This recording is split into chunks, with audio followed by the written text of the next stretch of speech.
1857 का स्वतंत्रता संग्राम। भूमिका में देखें तो अंग्रेजों की साम्राज्य विस्तार एवं आर्थिक शोषण की घृणित नीतियों के परिणाम स्वरूप भारतीय समाज के विभिन्न वर्गों में ब्रिटिश शासन के प्रति असंतोष उभर रहा था। भारतीयों का यह असंतोष विभिन्न स्थानों पर सैनिक विद्रोहों अथवा जन विद्रोहों के रूप में समय समय पर दृष्टिगोचर होता रहा। 1857 ईस्वी में उत्तरी और मध्य भारत में एक शक्तिशाली जन विद्रोह खड़ा हुआ और उसने ब्रिटिश शासन की जड़ें तक हिलाकर रख दी। 1857 ईस्वी का विद्रोह ब्रिटिश औपनिवेशिक नीतियों के विरुद्ध भारतीयों में पिछले 100 वर्षों यानी कि 1757 से लेकर 1857 ईस्वी से संचित रोष का परिणाम था। इसका आरंभ तो कंपनी की सेना के भारतीय सिपाहियों से हुआ, लेकिन जल्द ही एक व्यापक क्षेत्र के लोग भी इसमें शामिल हो गए। लाखों किसान, दस्तकार तथा सिपाही 1 साल से अधिक समय तक बहादुरी से लड़ते रहे। उन्होंने अपनी वीरता और बलिदानों से इतिहास में एक नया शानदार अध्याय जोड़ा। 1857 ईस्वी का विद्रोह अपने स्वरूप, प्रतिक्रिया, भौगोलिक प्रसार और तीव्रता में अन्य आंदोलनों से भिन्न था। तो कारण में देखिए 1857 के विद्रोह का कारण, सबसे पहला राजनीतिक कारण देखें। वेलेस्ली की सहायक संधि प्रणाली, जिसके तहत भारतीय राज्यों को ब्रिटिश राजनीतिक परिधि में लाने का सफलतापूर्वक प्रयास किया गया था। इस नीति के परिणाम स्वरूप भारतीय राज्य अपनी स्वतंत्रता खो बैठे। डलहौजी के व्यापक सिद्धांत के तहत कुछ प्रमुख देसी राज्यों यथा झांसी, उदयपुर, संभलपुर, नागपुर आदि को ब्रिटिश साम्राज्य में मिला लिया गया। उल्लेखनीय है कि किसी की राज्य के पास योग्य उत्तराधिकारी नहीं होने के फलस्वरूप वे अपने योग्य उत्तराधिकारी के लिए किसी को भी गोद ले सकते थे, परंतु डलहौजी ने अपने इस नीति के तहत इस व्यवस्था को अमान्य घोषित कर दिया। 1856 ईस्वी में जब नवाब वाजिद अली शाह को कुशासन के आधार पर अपदस्थ कर अवध को ब्रिटिश साम्राज्य में मिला लिया गया, तब इस पर देसी राज्यों ने तीखी प्रतिक्रिया व्यक्त की, जिससे अंग्रेजों की राजनीतिक प्रतिष्ठा को धक्का लगा। अवध के अधिग्रहण से कंपनी की सेना में विद्रोह का वातावरण बना, क्योंकि अधिकांश सिपाही अवध के थे। पेशवा बाजीराव द्वितीय के दत्तक पुत्र नाना साहब की पेंशन बंद करने तथा बहादुर शाह के उत्तराधिकारियों को राजकीय उपाधि तथा ऐतिहासिक लाल किले से वंचित करने वाले प्रस्ताव ने जनता में आक्रोश की भावना को बढ़ाया। अंग्रेज भारत में सदैव विदेशी बने रहे। वे भारतीय समाज में घुल मिल नहीं पाए तथा उच्च वर्गों के भारतीयों से भी सामाजिक मेलजोल नहीं बढ़ा सके। परिणाम स्वरूप भारतीय उन्हें अपना विरोधी मानने लगे थे। ठीक है, फिर देखिए तो न्यायालयों में पर्शियन भाषा को हटाकर अंग्रेजी भाषा के प्रयोग से मुसलमान नाराज थे। अभी हम लोग कारण पढ़ रहे हैं। अब इसके बाद देखिए तो राजनीतिक कारण हुआ। उसके बाद हम देखें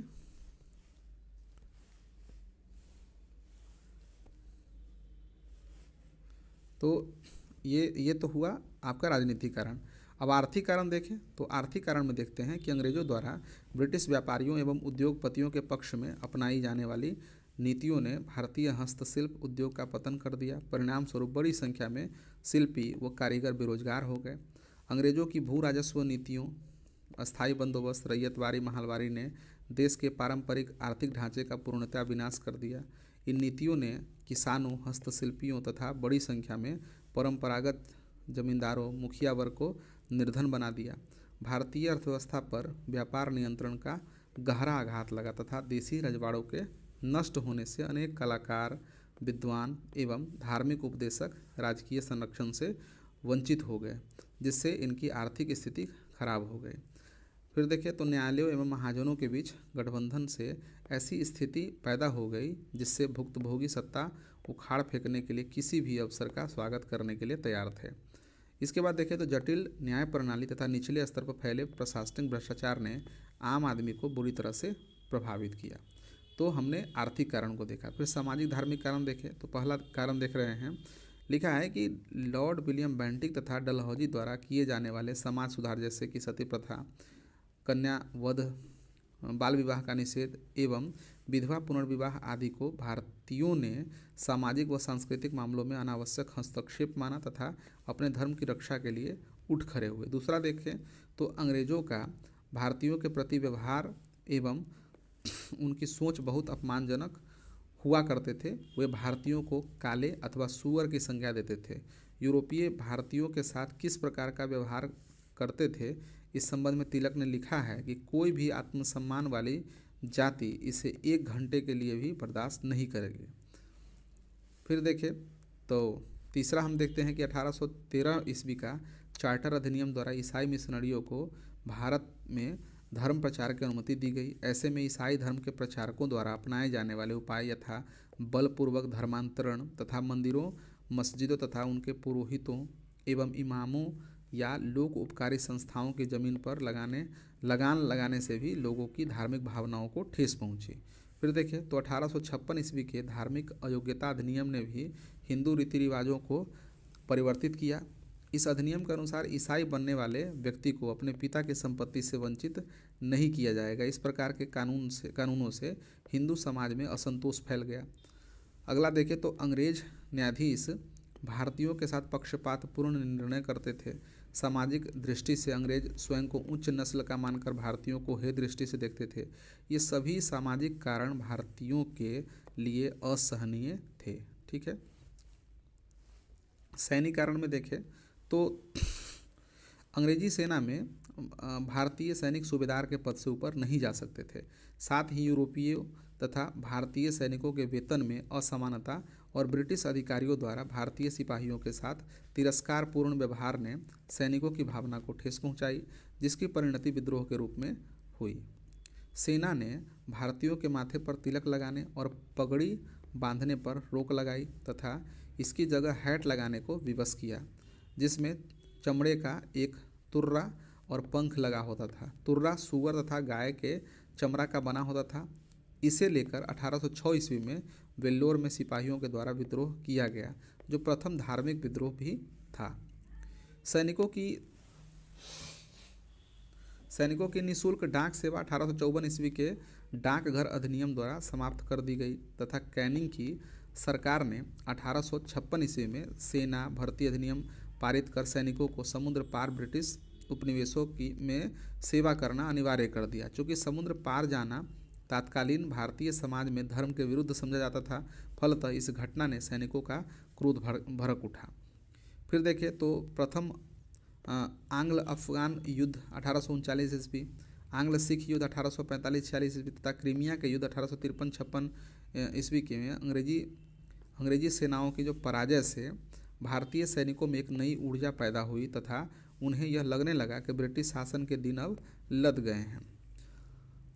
सैनिक कारण में और देखें तो ब्रिटिश सेना में भर्ती सैनिक मूलतः किसान वर्ग से थे, अतः किसानों की आशाओं, इच्छाओं एवं दुख दर्द को ये वर्दीधारी किसान अच्छी तरह समझ रहे थे। तो ये था सैन्य कारण। अब हम लोग देख लेते हैं तात्कालिक कारण। तो ब्रिटिश शासन ने दिसंबर 1856 ईस्वी में सैनिकों के लिए ब्राउन बेस की जगह एनफील्ड राइफल के प्रयोग का फैसला लिया, जिसमें चिकनाई लगे कारतूसों को दांत से काटना पड़ता था।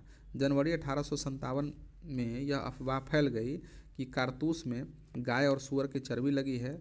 इससे हिंदू और मुसलमान सिपाहियों को यह लगने लगा कि सरकार जानबूझकर उसके धर्म को भ्रष्ट करना चाह रही है। और आप जानते होंगे मंगल पांडे जी ने विद्रोह किया 1857 में और उनको फांसी दे दी गई और इसके बाद जो है विद्रोह की लहर जो है फैल गई। तो अब हम लोग देख लेते हैं कि 1857 के विद्रोह का स्वरूप। तो भारत में ब्रिटिश सत्ता के 100 वर्ष पूरे होने की पूर्व संध्या पर भारतीय सैनिकों द्वारा जो विद्रोह किया गया उसकी प्रकृति स्वरूप को लेकर विद्वानों में मतभेद रहा है। ठीक है, ये भिन्न भिन्न मत इस विद्रोह में शामिल लोग विद्रोह का विस्तार, अपनाए गए तरीकों तथा विद्रोहियों के लक्ष्य को लेकर है। जैसे Lawrence Seeley, Trevelyan, Malleson, T R. Holmes, sir James Outram और डब्ल्यू. टेलर जैसे अंग्रेजी इतिहासकारों ने जो ब्रिटिश साम्राज्य के प्राकृतिक पक्षपाती थे, इसे सैनिक विद्रोह, हिंदू मुस्लिम षड्यंत्र, बर्बरता तथा सभ्यता के बीच युद्ध आदि की संज्ञा दी, जबकि अधिकांश भारतीय इतिहासकार इसे राष्ट्रीय आंदोलन स्वीकार करते हैं। ठीक है, जो भारत के स्वतंत्रता के लिए लड़ा गया, वही कुछ इतिहासकार इसे प्रथम स्वतंत्रता संग्राम की संज्ञा देते हैं। इस प्रकार 1857 ईस्वी के विद्रोह के स्वरूप को लेकर विद्वानों में भिन्न भिन्न मत है, जिसके प्रमुख कारण इस प्रकार है। पहला कि कि निष्पक्ष लेखन का अभाव। 1857 ईस्वी के विद्रोह के अध्ययन के लिए उचित साक्ष्य उपलब्ध नहीं हो सके, क्योंकि इन विद्रोहियों ने ब्रिटिश सरकार द्वारा पकड़े जाने के डर से महत्वपूर्ण कागजों दस्तावेजों को नष्ट कर दिया था। ठीक है। 1857 ईस्वी के विद्रोह के स्वरूप को लेकर संबंधित विवाद एवं विभिन्न इतिहासकारों के मत इस प्रकार हैं। जैसे कि सैनिक विद्रोह, तो सर जॉन लॉरेंस और सीले ने 1857 ईस्वी के विद्रोह को केवल सैनिक विद्रोह की संज्ञा दी थी, चूँकि ब्रिटिश कंपनी और उसके अधिकारियों ने भारत में अपनी शासन पद्धति की कमजोरी को छिपाने के लिए इसे सिपाही या सैनिक विद्रोह की संज्ञा दी। किंतु हम इस विद्रोह को केवल सैनिक विद्रोह नहीं कह सकते, क्योंकि सैनिकों के साथ साथ इसमें गैर सैनिकों की भी भागीदारी थी। दूसरा कि अवध से आए हुए सैनिक एक स्वर से कृषक असंतोष को व्यक्त कर रहे थे। 1858-59 ईस्वी के अभियोगों में सैनिकों के साथ साथ सहस्त्रों असैनिक भी विद्रोह के दोषी पाए गए तथा उन्हें दंड भी दिया गया। ठीक है, तो ये सैनिक विद्रोह कहा गया। फिर हिंदू मुस्लिम षड्यंत्र का परिणाम कहा। सर जेम्स आउटरम और डब्ल्यू टेलर ने इस विद्रोह को हिंदू मुस्लिम षड्यंत्र का परिणाम बताया, लेकिन आउटरम का विचार था कि यह मुस्लिम षड्यंत्र था जिसमें शिकायतों का लाभ उठाया गया, किंतु यह व्याख्या भी पर्याप्त नहीं है, क्योंकि मुस्लिम लोगों के साथ साथ गैर मुस्लिम की भी इसमें बड़ी संख्या में भागीदारी थी। रानी लक्ष्मीबाई से लेकर कुंवर सिंह तक अधिकांश हिंदू कुलीन वर्ग ने विद्रोह में बढ़ चढ़कर भाग लिया। ठीक है। फिर किसी ने कहा कि सभ्यता और बर्बरता के बीच का संघर्ष, तो टी.आर. होम्स जैसे अंग्रेजी इतिहासकारों ने इस विचार को लोकप्रिय बनाया कि यह विद्रोह सभ्यता और बर्बरता के बीच संघर्ष था जो ब्रिटिश नस्लवादी स्वरूप को उजागर करता है। अंग्रेजों ने ऐसा स्वरूप इसलिए निर्धारित किया ताकि वे अपने शासन का औचित्य सिद्ध कर सके, किंतु 1857 ईस्वी के विद्रोह से संबंधित यह विचार भी उचित प्रतीत नहीं होता है, क्योंकि विद्रोह के दौरान जितनी क्रूरता ब्रिटिश सरकार द्वारा दिखाई गई उसके समक्ष विद्रोहियों द्वारा उठाए गए कदम गौण थे। दूसरा कि बर्बरता तथा सभ्यता के बीच युद्ध, इस व्याख्या से अंग्रेजों की संकीर्ण जाति भेद की गंध आती है। ठीक है। अंग्रेजों द्वारा भारतीयों पर बर्बर तथा जघन्य अत्याचार किए। बनारस में तो असहाय और निर्दोष बच्चों को भी फांसी पर लटका दिया गया। कोई भी राष्ट्र अथवा जाति जो इस प्रकार के अत्याचार करती है सभ्य कहलाने का दावा नहीं कर सकती है। ठीक है। फिर एक दलील यह भी है कि ये भारतीय द्वारा कहा गया है, न तो प्रथम, न ही राष्ट्रीय और न ही स्वतंत्रता हेतु संग्राम। तो आर.सी. मजूमदार ने 1857 के विद्रोह को न तो प्रथम, न ही राष्ट्रीय और न ही स्वतंत्रता संग्राम की संज्ञा दी, क्योंकि इस विद्रोह में शामिल नेताओं के उद्देश्य समान नहीं थे। ठीक है। दूसरा, यह आंदोलन किसान तथा जनजातीय आंदोलन की श्रृंखला में से एक था। तीसरा, यह विद्रोह सैनिक असंतोष को व्यक्त करता है, राष्ट्रवाद की भावना को नहीं। किंतु आर.सी. मजूमदार की यह व्याख्या परंपरागत दृष्टिकोण को व्यक्त करती है। इसके विपरीत आधुनिक दृष्टिकोण अलग उद्देश्यों को दर्शाता है। अब देखिए, 1857 ईस्वी का विद्रोह प्रथम स्वतंत्रता संग्राम है या नहीं। तो पंडित जवाहरलाल नेहरू, विनायक दामोदर सावरकर, बिपिन चंद्र पाल जैसे भारतीय लेखक इस विद्रोह को भारत का प्रथम स्वतंत्रता संग्राम मानते हैं। इस महाविद्रोह की कई विशेषताएं इसे पूर्व के आंदोलनों से अलग करती है। इन लेखकों ने निम्नलिखित तर्क दिए। पहला, यह विद्रोह एक क्षेत्र में सीमित न होकर विस्तृत क्षेत्र में फैला था। पहला। दूसरा है कि विभिन्न क्षेत्रों के नेताओं के बीच विद्रोह के दौरान समन्वय स्थापित हो गया था तथा एक क्षेत्र के नेताओं की गतिविधियां दूसरे क्षेत्र के नेताओं को प्रभावित करने लगी थी। तीसरा देखें तो इस विद्रोह में समाज के विभिन्न वर्गों की भागीदारी भी देखी गई। अगला देखें तो सभी विद्रोहियों को संगठित करने वाला प्रमुख तत्व था विदेशी शासन की समाप्त करने की भावना। इन सभी विशेषताओं के आधार पर 1857 ईस्वी का जो विद्रोह है प्रथम स्वाधीनता संग्राम की श्रेणी में रखा जा सकता है, किंतु राजनीतिक सिद्धांतों के अनुसार राष्ट्रीय संघर्ष या स्वाधीनता संग्राम में एक निश्चित विचारधारा, निश्चित संगठन व निश्चित नेतृत्व की उपस्थिति अपरिहार्य होती है। 1857 ईस्वी के विद्रोह से देश का बहुत बड़ा हिस्सा जैसे कि पंजाब, बम्बई, कलकत्ता तथा मद्रास आदि अछूता रहा और विद्रोहियों के पास किसी निश्चित योजना का न होना, आपसी तालमेल का अभाव तथा योग्य नेतृत्व की कमी थी। इसके अलावा देखें तो विद्रोह में शामिल विभिन्न नेता अपने निजी हितों के लिए लड़ रहे थे तथा 19वीं शताब्दी के उत्तरार्ध में भारत में राष्ट्रवाद एवं स्वतंत्रता के बीच प्रस्फुटित नहीं हो पाए थे। इसलिए 1857 के विद्रोह को स्वतंत्रता संग्राम तो नहीं कहा जा सकता, किंतु किसी भी साम्राज्यवादी शक्ति के विरुद्ध किसी उपनिवेश का यह सबसे बड़ा विद्रोह जरूर था, जिसमें ब्रिटिश सैनिकों के बीच एक बड़ी असैनिक जनसंख्या खड़ी थी। यह विद्रोह आधुनिक राष्ट्रवाद को भले ही अभिव्यक्त न करता हो, किंतु आरंभिक राष्ट्रवाद की अभिव्यक्ति अवश्य ही व्यक्त करता है, जो विभिन्न विचार एवं घटनाओं की प्रतिक्रिया के परिणाम स्वरूप आधुनिक राष्ट्रवाद का रूप ले लेता है। ठीक है, अब हम लोग देख लेते हैं कि विद्रोह की असफलता के कारण। ठीक है, तो 1857 का विद्रोह बहुत बड़े क्षेत्र में फैला था और इस विद्रोह को जनता का व्यापक समर्थन भी प्राप्त हुआ था। फिर भी यह पूरे देश को या भारतीय समाज के सभी वर्गों को प्रभावित नहीं कर पाया था। इस विद्रोह में सैनिक और असैनिक दोनों वर्गों ने हिस्सा लिया था, फिर भी यह विद्रोह असफल रहा। इसकी असफलता के निम्नलिखित कारण थे। पहला देखें तो विद्रोह का सीमित स्वरूप। ठीक है, 1857 ईस्वी का विद्रोह स्थानीय, सीमित तथा असंगठित था। दक्षिण भारत और पंजाब का अधिकांश हिस्सा इस क्रांति से अछूता रहा। जॉन लॉरेंस ने पंजाब को सफलतापूर्वक नियंत्रण में रखा। वास्तव में भारतीय सिपाहियों में से 1% से अधिक विद्रोह में जो है वो शामिल नहीं हुए। ठीक है, दूसरा देखें तो संगठन का अभाव था। बिना किसी पूर्व योजना के ही 1857 का विद्रोह प्रारंभ हो गया, जो कि असंगठित था। सिपाही बहादुर तथा स्वार्थ रहित तो थे, मगर उनमें अनुशासन की कमी थी। देश के विभिन्न भागों में हो रहे विद्रोहों के बीच कोई तालमेल नहीं था। इसके बाद देखें तो सामंतवादी लक्षण। 1857 के क्रांति के प्रकृति के मूल में सामंतवादी लक्षण थे। एक तरफ अवध, रुहेलखंड तथा उत्तर भारत के सामंतों ने विद्रोह का नेतृत्व किया, तो दूसरी तरफ जिंद, पटियाला, ग्वालियर के सिंधिया तथा हैदराबाद के राजाओं ने विद्रोह के दमन में भरपूर सहयोग दिया। इसका प्रमाण कैनिंग के इस बयान में मिलता है। उन्होंने कहा कि यदि सिंधिया विद्रोह में सम्मिलित हो जाए तो मुझे कल ही बोरिया बिस्तर समेटकर वापस लौटना होगा। अंग्रेजों के वास्तविक रूप को न पहचान पाना, यह भी एक कारण था। परिणाम माने ये कहें कि असफलता के कारण थे। तो शिक्षित भारतीय देश का पिछड़ापन समाप्त करना चाहते थे।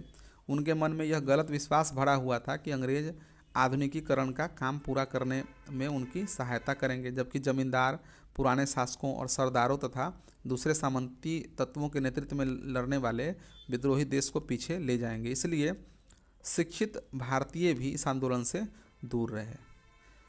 असफलता के अगला कारण को देखें तो निश्चित योजना एवं योग्य नेतृत्व का अभाव। 1857 ईस्वी की क्रांति की देशव्यापी शुरुआत के लिए 31 मई 1857 का दिन निर्धारित किया गया था, किंतु सैनिकों ने आक्रोश में आकर निश्चित समय से पूर्व यानी कि 10 मई 1857 को ही विद्रोह कर दिया। समय पूर्व क्रांति होने के कारण योजना अधूरी रह गई तथा विभिन्न क्षेत्रों में क्रांति की शुरुआत अलग अलग दिनों में हुई। साथ ही इस विद्रोह में मजबूत केंद्रीय संगठन का अभाव था। योग्य नेतृत्व के अभाव के साथ साथ भारतीयों के पास लॉरेंस बंधु, निकोलसन, आउटरम, हैवलॉक, एडवर्ड्स जैसे सैनिक अधिकारी जो है भी नहीं थे। इसके बाद देखें तो निश्चित उद्देश्यों की कमी। 1857 के विद्रोही स्थानीय हितों की पूर्ति के लिए अंग्रेज का विरोध कर रहे थे। विद्रोहियों के सम्मुख विदेशी विरोधी की भावना के अलावा कोई अन्य समान उद्देश्य नहीं था। इन्हें अंतिम लक्ष्य का पता नहीं था तथा विद्रोहियों में आपस में भी सहयोग की भावना की कमी थी। इसके बाद देखो तो सीमित साधन भी असफलता के कारण थे। तो अंग्रेजों के साधन विद्रोहियों की अपेक्षा बहुत अधिक मात्रा में था तथा उन्नत किस्म के थे। जहां भारतीय विद्रोही परंपरागत हथियार, तलवार, भाला आदि से लड़ रहे थे, वहीं दूसरी ओर अंग्रेजी सेना आधुनिकतम हथियार से लैस थी। तार व्यवस्था जैसी आधुनिक प्रौद्योगिकी के उपयोग में भी अंग्रेजों की ताकत कई गुना और बढ़ा दी। विद्रोहियों के पास भविष्योन्मुख कार्यक्रम, रचनात्मक विचार, निश्चित योजना, स्थिर संगठन तथा अस्थायी कोष का अभाव था। अतः विद्रोह जो है वो विफल रहा। तो हमने कई कारण देखिए सफलता के। अब हम लोग देख लेते हैं इसके परिणाम क्या हुए। तो 1857 के विद्रोह के परिणाम देखिए। यद्यपि 1857 का विद्रोह असफल रहा, किंतु भारत में अंग्रेजी शासन के लिए प्रबल तथा प्रत्यक्ष विरोध था। 1857 की क्रांति ने अंग्रेजी शासन की जड़ें हिला दी तथा स्वतंत्रता संग्राम के लिए मार्ग प्रशस्त किया। तो राजनीतिक परिणाम देखें तो यद्यपि अंग्रेजों ने इस विद्रोह का पूर्ण दमन कर दिया, किंतु 1857 ईस्वी के विद्रोह ने ब्रिटिश सत्ता को सीधे चुनौती दी और यह अनेक घटनाओं की क्रिया और प्रतिक्रिया के साथ भारत में राष्ट्रीय आंदोलन का वाहक बना। भारत का प्रशासन ब्रिटिश क्राउन ने अपने हाथों में ले लिया और भारतीय राज्य सचिव यानी कि नया पद तथा इसकी सहायता के लिए एक परिषद का गठन किया गया। इसके लिए भारत शासन अधिनियम 1858 पारित हुआ। और देखें तो ईस्ट इंडिया कंपनी ने साम्राज्य प्रसार की नीति को त्याग दिया और 1858 ईस्वी में महारानी विक्टोरिया ने घोषणा की कि ब्रिटिश क्राउन भारत में साम्राज्य विस्तार को तिलांजलि देता है और भारतीय नवाबों तथा राजाओं को यह आश्वासन देता है कि उनके साथ की गई संधियों और समझौतों को अक्षुण्ण रखा जाएगा। उसके बाद देखिए तो पराधीनता को भारतीयों ने अपनी नियति मान लिया था, परंतु 1857 ईस्वी की क्रांति ने भारतीयों के मन में नई उम्मीद जगाई तथा क्रांतिकारियों को यह महसूस होने लगा कि बहुत अधिक प्रयत्न करने से स्वशासन की प्राप्ति आसानी से हो सकती है। ठीक है, तो ये थे राजनीतिक परिणाम। सैनिक परिणाम देखें तो 1857 की क्रांति के बाद अंग्रेजों ने सेना और सैन्य सामग्रियों पर एकाधिकार कर लिया ताकि भविष्य में 1857 जैसी क्रांति न हो सके। इसके बाद देखें तो भारतीय सैनिकों को यूरोपीय सैनिकों के साथ जो है संतुलित करने का प्रयास किया गया। देखें कि जाति और क्षेत्रों के आधार पर ब्रिटिश रेजिमेंटों का गठन किया गया, जैसे पंजाब, गोरखा आदि को अब ब्रिटिश सेना में ज़्यादा स्थान दिया गया। सेना में संबंधित महत्वपूर्ण विभाग जैसे तोपखाना आदि को ब्रिटिश नियंत्रण में रखा गया तथा विभाजन और प्रतिलोमन की नीति अपनाई गई। ब्रिटिश सरकार ने भारत की साधारण जनता के बीच अस्त्र शस्त्र रखने की मनाही कर दी। इससे भारत की आक्रामक शक्ति को पूर्ण रूप से पंगु बना दिया गया तथा जनसाधारण को अपनी आत्म सुरक्षा के लिए पारंपरिक अस्त्र शस्त्रों के रखने से भी वंचित कर दिया गया। ठीक है, इसके बाद देखिए तो फूट डालो और राज करो की नीति को इस विद्रोह के बाद अपनाया गया, जिसकी परिणति बंगाल का विभाजन था।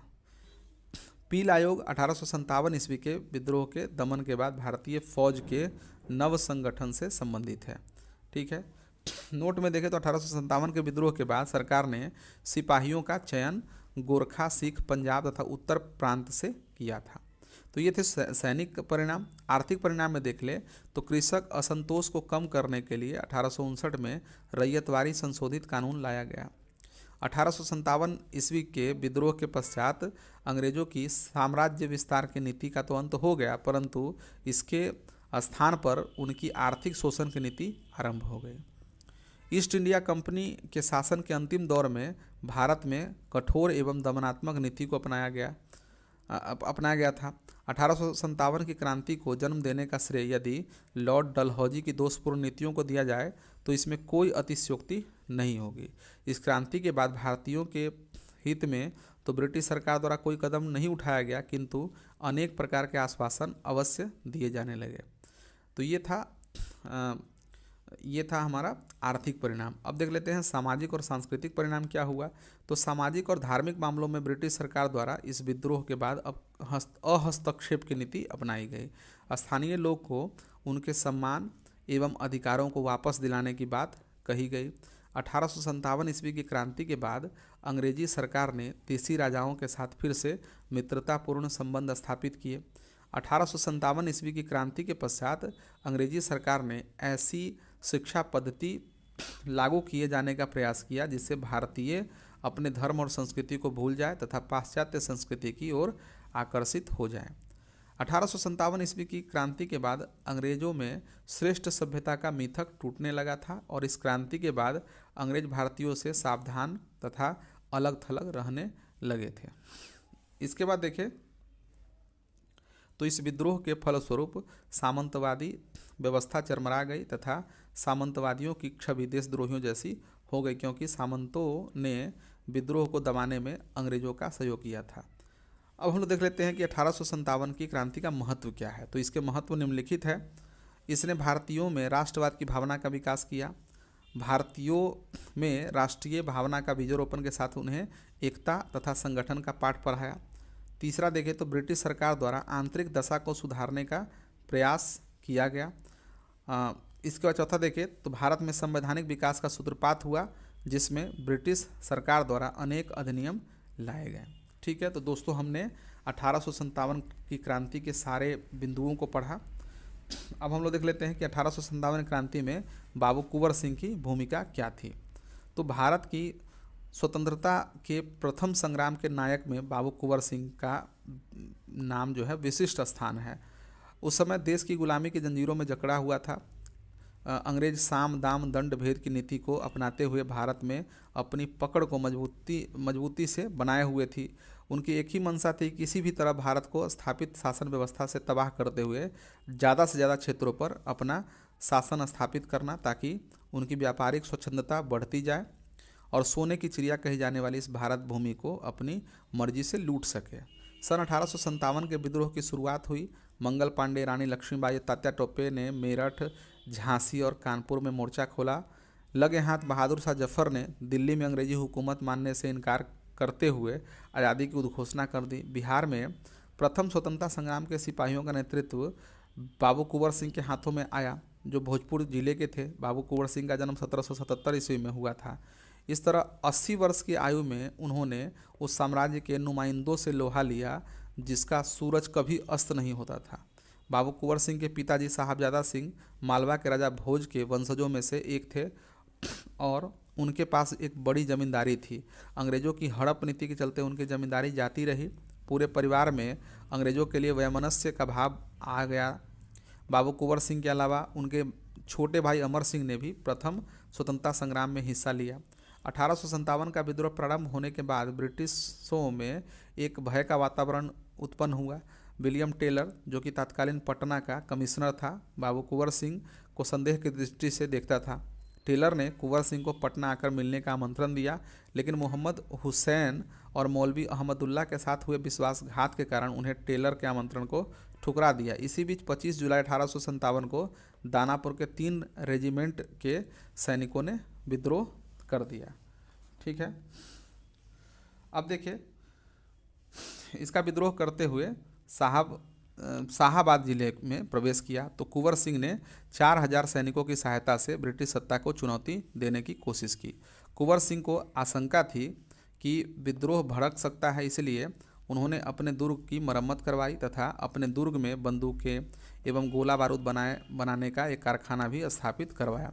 शीघ्र ही सैनिकों की संख्या बढ़कर 10,000 हो गई। इस विद्रोह में कुंवर सिंह के प्रमुख सहयोगियों में उनके भाई अमर सिंह, भतीजे हरकिशन सिंह, रतभंजन सिंह, निशान सिंह तथा शाहाबाद जिले के 4 जमींदार शामिल थे।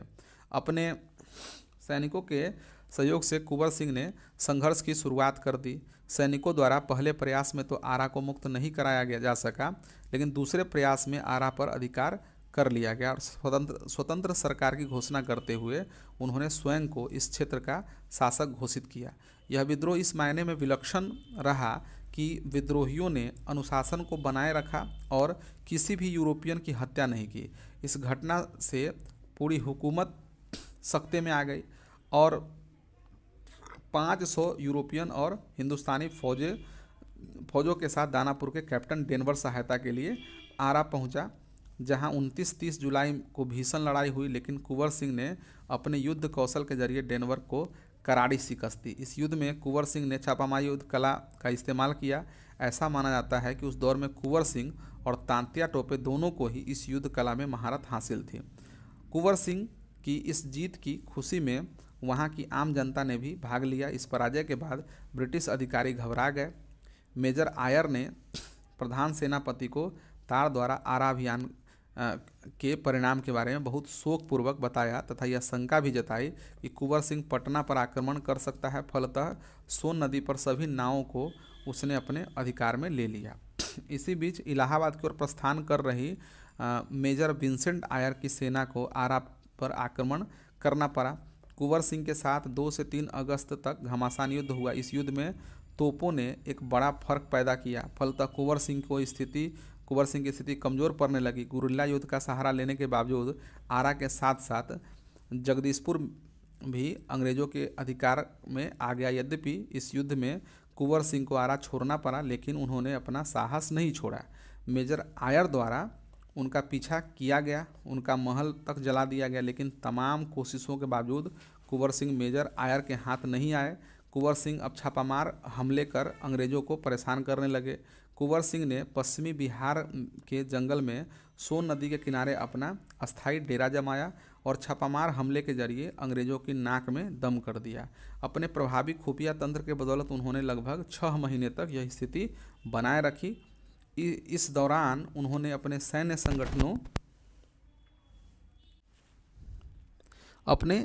संगठनों को भी मजबूत बनाने का हर संभव प्रयास किया।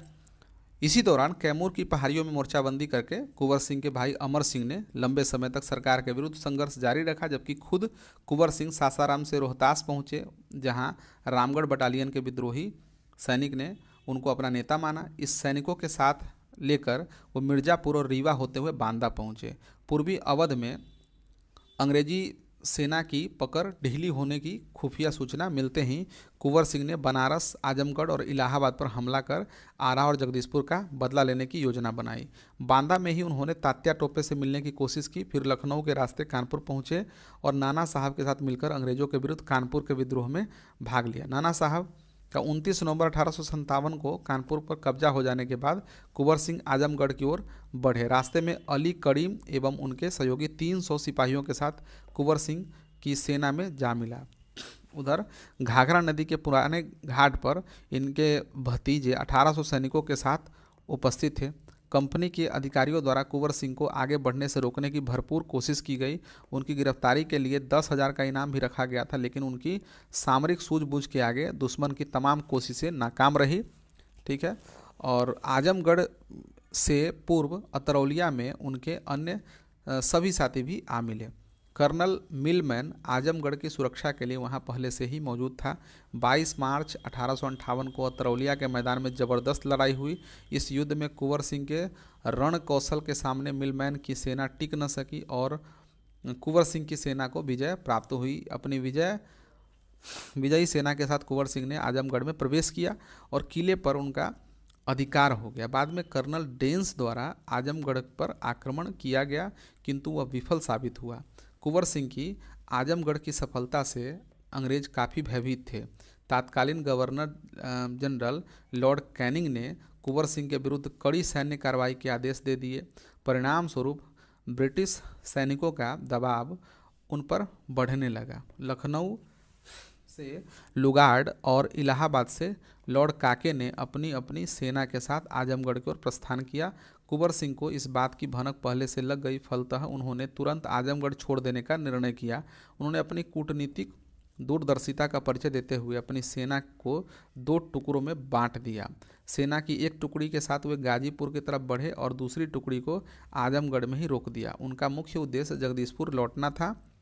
उनकी सेना ने लुगाड़ को आजमगढ़ में ही उलझाए रखा और कुंवर सिंह वहां से निकल पड़े। भीषण संघर्ष के बाद लुगाड़ ने आजमगढ़ के किले पर विजय तो प्राप्त कर ली, किंतु कुंवर सिंह हाथ नहीं आए।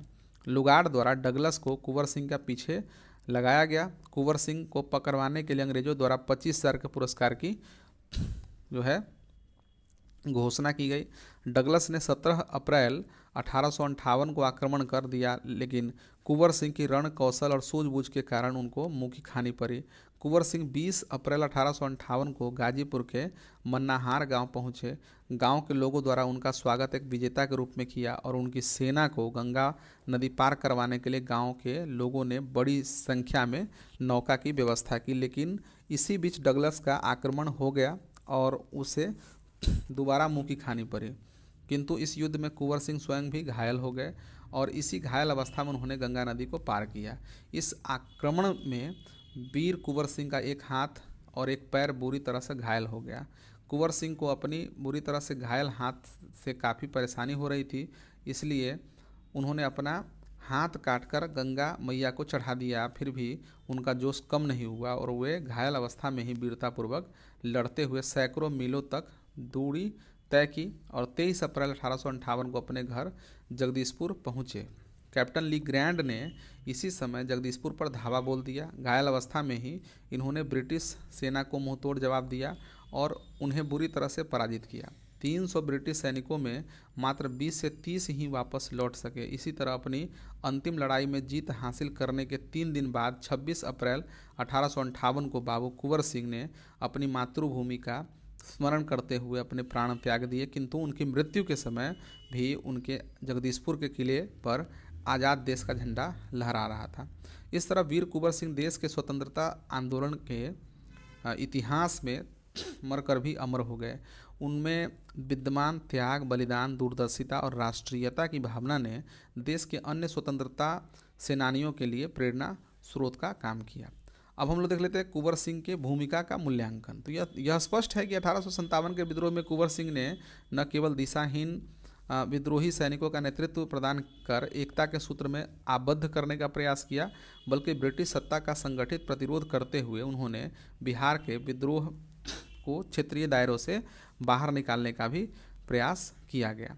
कुंवर सिंह के नेतृत्व और युद्ध कौशल को सफल इस रूप में भी माना जा सकता है कि कई बार अंग्रेजों के हाथों उन्हें शिकस्त तो मिली, लेकिन इसके बावजूद भी अंग्रेज उन्हें पकड़ पाने में असफल रहे और इस क्रम में कई बार उन्हें कुंवर सिंह के हाथों हार का सामना भी करना पड़ा।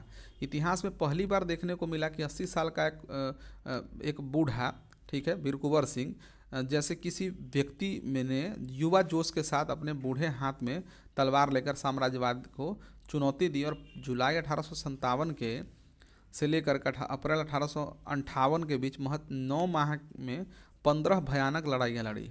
ठीक है, 1857 के विद्रोही नेताओं में कुंवर सिंह जैसी युद्ध कलाओं में निपुणता ऐसा कोई अन्य नेता शायद ही हमें देखने को मिलता है। और वो भी इतनी वृद्ध आयु। शिवाजी के बाद वह पहले ऐसे भारतीय योद्धा थे जो गुरिल्ला युद्ध में इतने निपुण थे।